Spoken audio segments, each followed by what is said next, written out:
أعوذ بالله من الشيطان الرجيم.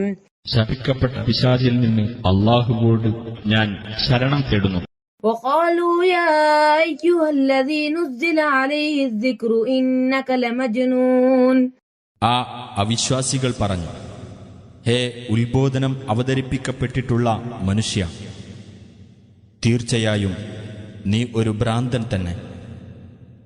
لو ما تأتينا بالملائكة إن كنت من الصادقين.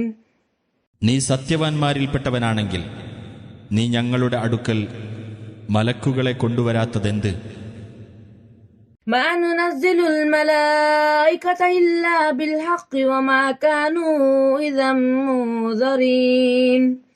എന്നാൽ ന്യായമായ കാരണത്താലല്ലാതെ നാം മലക്കുകളെ ഇറക്കുന്നതല്ല. അന്നേരം ആ സത്യനിഷേധികൾക്ക് സാവകാശം നൽകപ്പെടുന്നതുമല്ല. إنا نحن نزلنا الذكر وإنا له لحافظون. തീർച്ചയായും നാമാണ് ആ ഉത്ബോധനം അവതരിപ്പിച്ചത്. തീർച്ചയായും നാം അതിനെ കാത്തു സൂക്ഷിക്കുന്നതുമാണ്.